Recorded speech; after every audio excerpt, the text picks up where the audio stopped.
ശാന്തിയുടെയും സന്ദേശവുമായി വീണ്ടും ഒരു ക്രിസ്മസ് വന്നെത്തുകയാണ്. ലോകരക്ഷകനായ ക്രിസ്തുനാഥൻ്റെ സ്നേഹ സന്ദേശവും ഐശ്വര്യപൂർണമായ ക്രിസ്മസ് ആശംസകളും നേർന്നുകൊണ്ട് ബഹുമാന്യരായ സദസ്യരുടെ അനുവാദത്തോടും അനുഗ്രഹത്തോടും ഞങ്ങൾ ഈ നാടകം സവിനയം സമർപ്പിക്കുന്നു.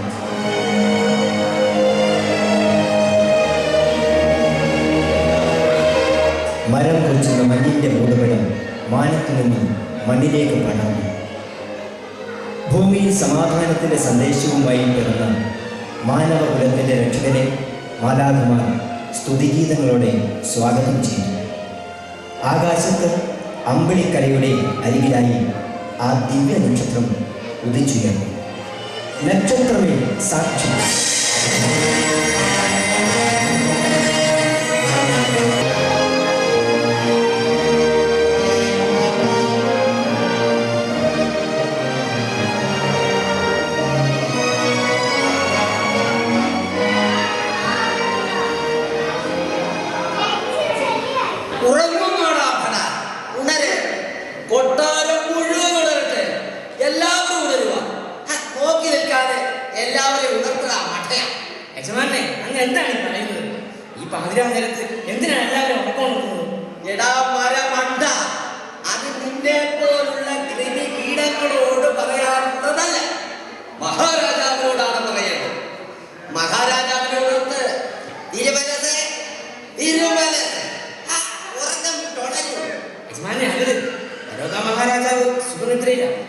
തടസ്സം വരുത്തിയാൽ ആദ്യം എന്റെ തല പോകും, പിന്നെ യജമാനന്റെ.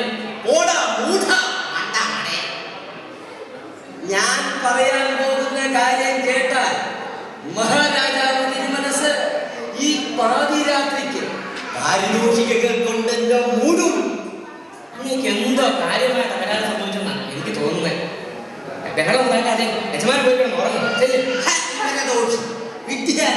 നീ എന്താ പറഞ്ഞത്? എനിക്ക് എതിർക്കാം.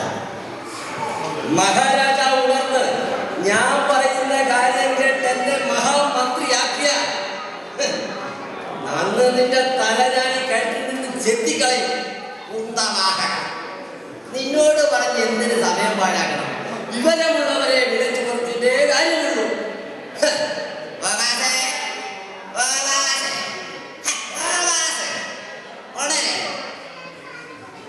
സുഹൃത്തെ, ഉറക്കം മര്യാദ എഴുന്നേറ്റ് വാങ്ങുകേ. ഈ രാജധാനി ഇടിലം കൊള്ളുന്ന വാർത്തയുമായി ഞാൻ ഓടിക്കിതച്ച് വന്നപ്പോ നിങ്ങൾക്ക് എരുമയെ പോലെ ഉറങ്ങുന്നു. എഴുന്നേറ്റ് മനുഷ്യ. ആരാത്? എന്താ കാര്യം? ഈ രാത്രി ഉറങ്ങാനും സമ്മതിക്കില്ലല്ലോ.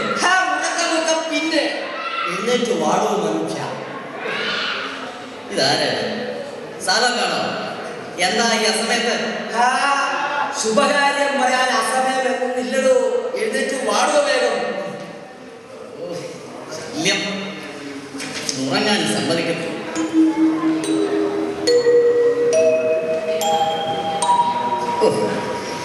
എന്ത് ബഹളമാണോ നിങ്ങൾ ഉണ്ടാക്കുന്നത്?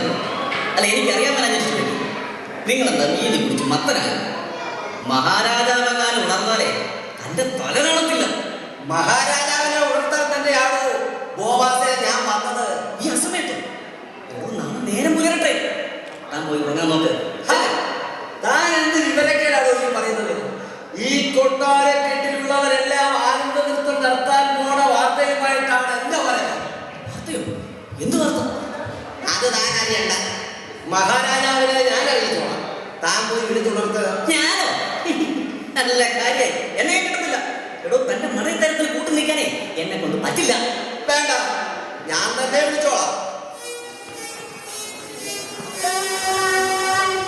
തിരുമനസേ, തിരുമനസേ, അങ്ങയുടെ പള്ളി ഉറക്കം മതിയാക്കും. അങ്ങയുടെ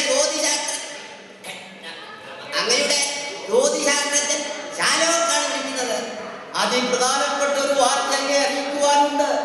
അവിടുന്ന് പള്ളി ഉറക്കം മതിയാക്കൂ. ശയനവാതിൽ തുറന്നൊന്ന് പുറത്തു വരൂ. തിരുമനസേ, തിരുമനസേ, തിരുമനസേ. തനിക്കെന്ത് വേണം? നമ്മെ കോപിഷ്ണാക്കാതെ പുറത്തു പോകും. അങ്ങനെ കൽപ്പിക്കരുത് തിരുമനസേ. ഈ രാജധാനിക്ക് ലഭിച്ചിരിക്കുന്ന ഒരു മഹാസൗഭാഗ്യം അറിയിക്കുവാനാണ് അടിയൻ വന്നത്. പള്ളിയാ തുറന്നൊന്ന് പുറത്തു വരും തിരുമനസ്. അടിയൻ ആ തിരുമുഖം ദർശിച്ച് ഈ മംഗളവാർത്ത അറിയിക്കണം. വാതിൽ തുറക്കൂ. ഇറങ്ങി വരൂ തിരുമനെ. അശുഭ വാർത്തയാണെങ്കിൽ ഇന്ന് തന്റെ അന്ത്യമായിരിക്കും. ഈ തണുപ്പുള്ള രാത്രിയിലെ സുഖശൈലത്തിൽ നിന്നും എന്തിനാണോ താൻ എന്റെ പള്ളിയുറക്കം കെടുത്തിയത്? നാളെ നേരം പുലർന്ന് തുള്ളിച്ചാൽ പോരായിരുന്നോ? തിരുമനസ് പെരുക്കണം, മല പോർക്കണം. അങ്ങനെ നേരം പുലർന്നത് വരെ കാത്തിരിക്കാൻ പറ്റുന്ന കാര്യമല്ല. ഓഹോ, അത്രയ്ക്ക് അടിയന്തരം എന്താ? ലോകത്തിന്റെ രക്ഷകനായി രാജാതിരാജനായ ഒരു ശിശു ഈ കൊട്ടാരത്തിൽ ഇന്ന് പറഞ്ഞിരിക്കുന്നു. താനെന്താ പറഞ്ഞത്? ഇവിടെ ഇന്ന് ഒരു ശിശു പിറന്നു. ബോവാസ്, ഇയാൾക്ക് ഭ്രാന്തി പിടിച്ചോ? സാലോക്, നിങ്ങൾ എന്ത് വിവരക്കേടാണോ സംസാരിക്കുന്നത്? എനിക്ക് തിരുമേനിയോടാണ് പറയാനുള്ളത്, നിന്നോടല്ല. തിരുമനസൻ, രാജാക്കന്മാരുടെ രാജാവായ ശിശു യഹൂദന്മാരുടെ മുഴുവൻ രക്ഷകനായിട്ട് ഇന്ന് പിറന്നിരിക്കുന്നു. അന്തഃപുരത്തിൽ ചെന്ന് മഹാറാണി തിരുവോയ ഒഴുന്നു ജന്മം നൽകിയ ശിശുവിനെ പോയി ഒന്ന് ദർശിച്ചാൽ. ബോസ്, ഇയാളെ ചങ്ങലക്കിട. ഇയാൾക്ക് മുഴു ഭ്രാന്താണ്. തിരുമേനിയുടെ കൽപ്പന കേട്ടില്ലേ? ഇയാളെ ബന്ധിക്കൂ. അയ്യോ അരുത്, എന്നെ ഒന്നും ചെയ്യരുത്. ഞാൻ പറഞ്ഞത് സത്യമാണ്. അന്യദേശക്കാരായ 3 വിദ്വാൻമാരിൽ നിന്നുമാണ് ഞാൻ ഈ വിവരം അറിഞ്ഞത്. അവര് ഈ കൊട്ടാരത്തിലേക്ക് എഴുന്നള്ളുന്നുണ്ട്. അന്യദേശക്കാരായ വിദ്വാൻമാർ അവരെന്താണ് പറഞ്ഞത്? യഹൂദ വംശത്തിന്റെ പുതിയ രാജാവ് ഇന്ന് പിറന്നതും ആ ശിശുവിനെ കാണാൻ പുറപ്പെട്ടതാണെന്നും. അതിനെ മഹാറാണി ഗർഭിണിയല്ലോ? ഗർഭിണിയാണ്. എന്ത്? എന്നെക്കാൾ നിശ്ചയം ധരിക്കണം. തിരുമനസേ, ഇയാൾ പറയുന്നത് സത്യമാണെങ്കിൽ ഇപ്പോൾ തന്നെ അറിയാമല്ലോ. അവനൊരു കാര്യം, മഹാറാണിയെ സന്ദർശിച്ചു നോക്കൂ. ഇതെന്താ ആരാരും അറിയാതെ ഒരു നിമിഷം കൊണ്ടാണ് ശിശു പിറവിയെടുക്കുന്നത്? അങ്ങനെ സംഭവിക്കാവുന്ന ഒരു അത്ഭുത ശിശുവിന്റെ കാര്യമാണ് ഞാൻ പറഞ്ഞത്. ശരി, നാം തന്നെ മഹാറാണിയെ സന്ദർശിച്ച് സത്യം അറിഞ്ഞു. നിങ്ങൾ പുറത്തു പോയി കാവൽ നോക്കൂ. ഉത്തരവ് പോലെ. സലോ, ഇതാ സത്യമാണെങ്കിൽ അറിയാമല്ലോ, നിങ്ങളുടെ തല കൊടുക്കേണ്ടി വരും. ബോവാസേ, അങ്ങനെ പേടിക്കുന്നവരല്ല സാലോക്. വിദ്വാൻമാരിൽ നിന്നും വിവരം അറിഞ്ഞയുടൻ ഞാൻ പേടിച്ച് നോക്കിയപ്പോൾ ഇത് സത്യമാണെന്ന് ബോധ്യപ്പെട്ടു. നിങ്ങൾ എന്നെ പോലെ ചോദിച്ചല്ലേ, ഒന്ന് കെടിച്ച് കുടിച്ച് അരിച്ചൊക്കെ നോക്ക്, സത്യം അറിയാം. എങ്കിൽ മറിച്ചായ അതുകൂടി ഞാൻ എന്റെ കണ്ണുകൊണ്ട് കാണേണ്ടി വരുമല്ലോ. ഇയാൾ പറഞ്ഞത് കേട്ട് മഹാറാണിയെ വിളിച്ചുകൊണ്ടത് മഹാകഷ്ടമായി. മഹാറാണി ഗർഭിണിയല്ല. ഗർഭിണിയല്ലേ? ഗർഭിണിയല്ല? എല്ലാം തകർന്നു. ഈ രാജകൊട്ടാരത്തിന് ലഭിക്കാനിരുന്ന ആ സൗഭാഗ്യം പിന്നെ എവിടെ പോയി മറഞ്ഞു? സൗഭാഗ്യം തന്നെ പിടിച്ച് തുറങ്കിലടിക്കാണ് വേണ്ടത്. തിരുമനസൻ, കോപിക്കരുത്. അടിയൻ ഒന്ന് ചോദിച്ചോട്ടെ, മഹാറാണി ഗർഭിണിയല്ല? ഇനി അബ്രഹാമിന് സംഭവിച്ചതുപോലെ ദാസി പെണ്ണുങ്ങളിൽ ആർക്കെങ്കിലും അങ്ങ് പുത്രസ്വത്ത് നൽകിയിട്ടുണ്ടോ? താൻ എന്ത് മയച്ചതായി പറയുന്നത്? ഈ പാതിരാവിൽ എന്റെ ക്ഷമയെ പരീക്ഷിക്കുകയാണ്. അപ്പോൾ ആ വഴി ബോസ്, ഇയാൾ പറയുന്നത് പോലെ രാജാക്കന്മാരുടെ രാജാവായി യഹൂദന്മാരുടെ തലവനായി ഒരു ശിശു ജനിച്ചു. തിരുമനസേ, ഇപ്പോൾ എനിക്കും സംശയം തോന്നി തുടങ്ങിയിരിക്കുന്നു. പ്രവാചകന്മാരുടെ പ്രവചനങ്ങൾ അടങ്ങിയ ചുണ്ടുകൾ അങ്ങ് സൂക്ഷിച്ചിട്ടുണ്ടല്ലോ. ഏതായാലും അതൊന്ന് പരിശോധിക്കേണ്ടിയിരിക്കുന്നു. ശരി, നാം കൊണ്ടുവരാം. അത് പരിശോധിച്ചിട്ട് എന്ത് നേടാനാണ്? സാലോക്, പ്രവചനങ്ങൾ ദൈവത്തിന്റെ അറിയിപ്പുകളാണ്. നിങ്ങൾ പറയുന്നത് പോലുള്ള ശിശുവിന്റെ ജനനം നടന്നിട്ടുണ്ടെങ്കിൽ അത് പുസ്തക ചുരുളുകളിൽ രേഖപ്പെടുത്തിയിട്ടുണ്ടാവും. ഓ, ഇനി പ്രവചനത്തിന്റെ കുറവുണ്ടാകണ്ട. പരിശോധിച്ചോളൂ. എന്നിട്ട് എന്റെ ഗണിതം വിശ്വസിച്ചാൽ മതി.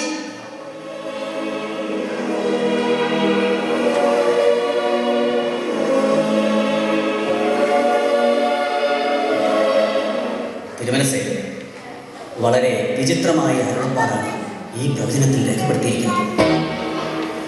എന്താണ് വായിക്കും? നമുക്കത് കേൾക്കാൻ തിടുക്കമാണ്.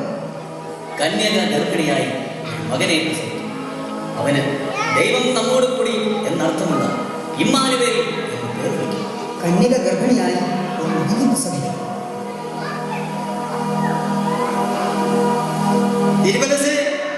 തിരുമനസ് അടിയിൽ അതിന്റെ പൊരുൾ മനസ്സിലായി. കന്യകയാണല്ലോ ഗർഭിണിയാകേണ്ടത്, എന്നിട്ടാണല്ലോ ഒരു മകനെ പ്രസവിക്കേണ്ടത്, അതും ഈ രാജകൊട്ടാരത്തിൽ. അങ്ങയുടെ പുത്രി കന്യകയാണല്ലോ, ഗർഭിണിയാണോ എന്ന് മനസ്സിലാക്കാം. നീജ, എന്ത് പറഞ്ഞു നീ? നിന്റെ നാവത്ത് നാം തള്ളും. അസംബന്ധം പറയും. ഇനിയും ആ നാവിൽ നിന്നും ഇത്തരം വിവരക്കെടുകൾ പുറപ്പെട്ടാൽ തല കാണില്ല. ഓർമ്മിച്ചോ? അടിയന് അങ്ങയോടും ഈ കൊട്ടാരത്തോടുമുള്ള അതിയായ സ്നേഹം കൊണ്ട് പറഞ്ഞു പോയതാണ്. ഇത്തരം സ്നേഹം നമുക്ക് വേണ്ട, മനസ്സിലായല്ലോ? ബോവാസ്, മറ്റെന്തെങ്കിലും രേഖപ്പെടുത്തിയിട്ടുണ്ടോ? അടിയൻ പരിശോധിക്കണം തിരുമനസ്സേ.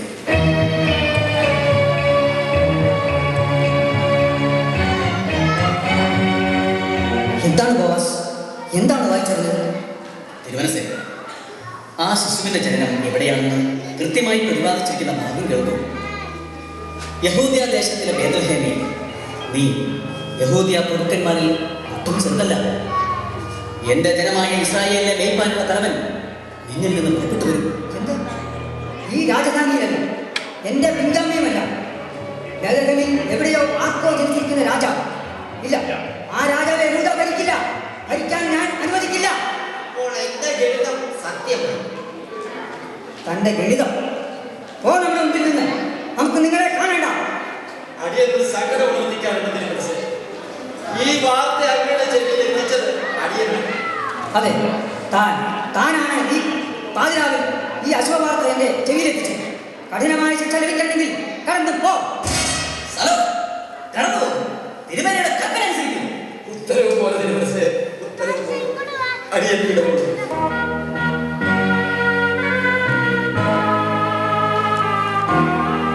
ബോവാസ്, ആ ശിശുവിന്റെ ജനനത്തെ പറ്റി എന്താണ് പറയുവാനുള്ളത്? പ്രഭു, സാലോക്കിന്റെ നിഗമനം ശരിയാണ്. രാജാവിന്റെ പിറവി ഈ കൊട്ടാരത്തിലായില്ലെന്ന് മാത്രം.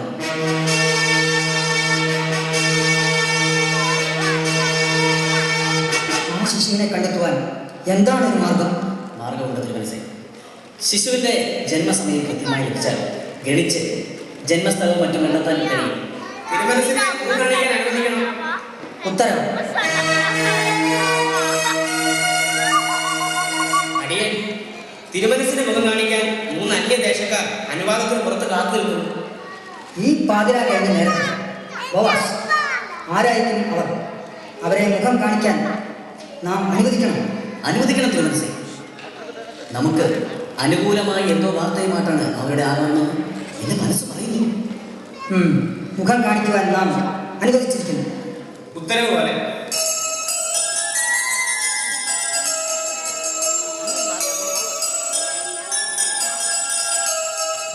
വന്ദനം തിരുമനസ്സേ. വന്ദനം. രാജാക്കന്മാരുടെ രാജാവും ലോകരക്ഷകനുമായി പറഞ്ഞിരിക്കുന്ന ശിശുവിനെ കാണുവാനാണ് തിരുമനസ്സേ ഞങ്ങൾ വന്നിരിക്കുന്നത്. ആ ശിശു ജനിച്ചത് എവിടെയാണ്? ഈ രാജകൊട്ടാരത്തിലാണോ ആ ശിശു ജന്മം കൊണ്ടത് എന്നറിയാനാണ് ഞങ്ങൾ. അല്ല, ഈ രാജകൊട്ടാരത്തിൽ അങ്ങനെ ഒരു ശിശു ജനിച്ചിട്ടില്ല. അപ്പോൾ മറ്റെവിടെയാണ് ആ ദിവ്യ ശിശു ജന്മം കൊണ്ടത്? മാനവജാതി മുഴുവൻ വെളിച്ചത്തിലേക്ക് നയിക്കുന്ന, മരണത്തിന്റെ ദേശത്തിലും നിഴലിലും ഇരിക്കുന്നവരെ പോലും പ്രകാശത്തിലേക്ക് കൈപിടിച്ച് നടത്തുന്ന രാജാതി രാജാവും സമാധാന പ്രഭുവുമാണ് ആ ശിശു. ഓഹോ, സകല രാജാക്കന്മാർക്കും അധിപനും ലോകജനതയെ മുഴുവൻ നയിക്കുന്നതിനുമായ രാജാവാണ് ജനിച്ചിരിക്കുന്നത്, അല്ലേ? അതെ, ആ രാജാവിന് മുന്നിൽ സാമ്രാജ്യങ്ങൾ തകർന്നു. ആ ശിശു ജനിച്ച സമയം നിശ്ചയം. ഈ ധനുമാസത്തിന്റെ അർദ്ധരാത്രിയിൽ 22 നാഴികയ്ക്കും 29 വിനാഴികയ്ക്കും ആ ശിശു ജനിച്ചിരിക്കുന്നു. ഓഹോ, ധനുമാസത്തിന്റെ അർദ്ധരാത്രിയുടെ ഈ പറഞ്ഞ സമയം അതിവിശിഷ്ടമാണല്ലോ. അതെ, കാലദേശങ്ങൾക്കും മനുഷ്യഭാവനകൾക്കും അതീതമായ ഒരു പുണ്യജന്മം. ദൈവിക ചൈതന്യത്തിന്റെ പരിശുദ്ധതയും പരിഭാവനതയും സമന്വയിച്ച ആ ജനനം, ആ ശിശുവിനെ ദർശിക്കുന്നത് പോലും സൗഭാഗ്യമാണ്. അതെ, നിങ്ങൾ എങ്ങനെയാണ് ഈ ജന്മത്തെ കുറിച്ച് അറിഞ്ഞത്? നക്ഷത്ര ഗ്രന്ഥത്തിലൂടെ അത്യപൂർവവും അത്ഭുതകരവുമായ ഈ ജന്മത്തെ പറ്റി ഞങ്ങൾക്ക് അറിയുവാൻ കഴിഞ്ഞു. ഇനി നിങ്ങൾ എങ്ങനെയാണ് ആ ജന്മസ്ഥലം കണ്ടെത്തുക? ദൈവീക ശക്തി ഞങ്ങളെ അവിടേക്ക് നയിക്കും. ഇങ്ങനെ ഒരു ദിവ്യ ശിശു നമ്മുടെ രാജ്യത്ത് പിറന്നെങ്കിൽ നാം അതീവ സന്തോഷരാണ്. നിങ്ങൾ പോയി ശിശുവിനെ കണ്ട് മടങ്ങുമ്പോൾ ഇവിടെ വരണം. എനിക്കും ആ ശിശുവിനെ കണ്ട് നമസ്കരിക്കണം. ഉത്തരവ് പോലെ തിരുമനസേ, ഞങ്ങൾ പോയി വരാം. അങ്ങനെയാവട്ടെ.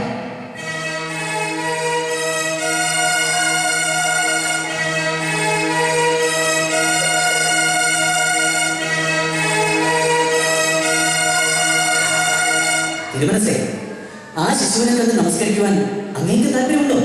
നമസ്കരിക്കാനും നമ്മുടെ രാജാധികാരത്തിന് ഭീഷണിയായി വളരുന്ന ആ ശിശുവിനെ സംഹരിക്കാനുമാണ് നമ്മുടെ തീരുമാനം.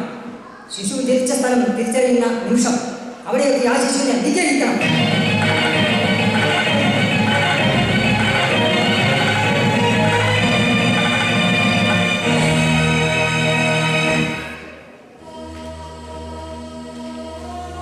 ഹെരോദ രാജാവ് പറഞ്ഞതനുസരിച്ച് അവർ യാത്ര തുടർന്നു.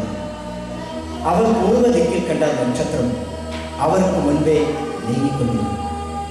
അത് ശിശു കിടന്നിരുന്ന സ്ഥലത്തിന് മുകളിൽ വന്നു നിന്നു. നക്ഷത്രം കണ്ടപ്പോൾ അവർ അത്യന്തം ആനന്ദഭരിതരായി. അവർ ആ പുൽത്തൊഴുത്തിൽ പ്രവേശിച്ചപ്പോൾ അമ്മയായ മറിയമിനോടുകൂടി ശിശുവിനെ കണ്ടു. ഉടനെ അവർ സാഷ്ടാംഗം വീണ് നമസ്കരിച്ചു. തങ്ങളുടെ നിക്ഷേപപാത്രം തുറന്ന് പൊന്നും കുന്തിരിക്കവും വീണ്ടും അഴിച്ചു വയ്ക്കുകയും ചെയ്തു. ഹെരോദായുടെ അടുക്കിലേക്ക് തിരിച്ചു പോകരുതെന്ന് സ്വപ്നത്തിൽ അരുളപ്പാട് ലഭിച്ചു.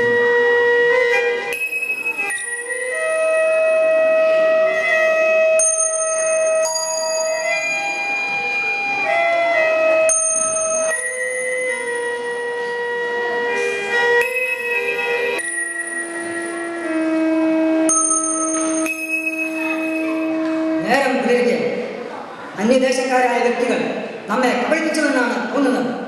ബോവാസ്, ഇനി നാം സമയം നഷ്ടപ്പെടുത്തുവാൻ പാടില്ല. ആരെവിടെ? അടിയൻ യഹൂദിയ ദേശത്തിലെ 2 വയസ്സിന് താഴെയുള്ള സകല ശിശുക്കളെയും തലയെടുത്ത് കൊല്ലുവാൻ നാം കൽപ്പിക്കുന്നു.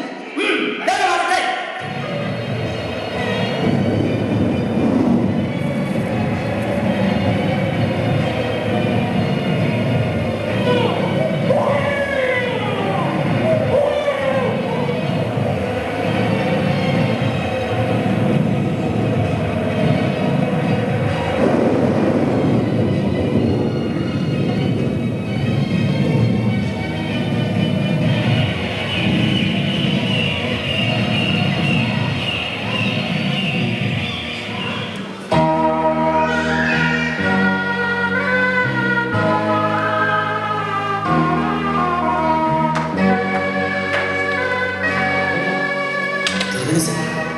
യഹൂദയിലെ 2 വയസ്സിന് താഴെയുള്ള മുഴുവൻ ശിശുക്കളെ കൊന്നൊടുക്കിയെന്ന് സേനാനായകൻ കൊടുത്തയച്ച ഈ സന്ദേശത്തിൽ പറയുന്നു. ഹേ, രാജാതിരാജാവും ലോകരക്ഷകനുമായ ഇമ്മാനുവേൽ ഇന്ന് ലോകത്തിൽ ജീവനോടെയില്ല. മരിച്ചുപോയ രാജരാജന് എങ്ങനെ സാമ്രാജ്യങ്ങൾ കീഴടക്കാൻ കഴിയും? നമ്മുടെ രാജാധികാരത്തിന് മുന്നിൽ വീണടിഞ്ഞു പോയി ഇമ്മാനുവേലിന്റെ ജന്മം. തിരുമനസേ, യഹൂദിയിലെ മുഴുവൻ കുഞ്ഞുങ്ങളെ നിഗ്രഹിച്ചെങ്കിലും ആ ദിവ്യ ശിശു മാത്രം രക്ഷപ്പെട്ടു. എന്ത്?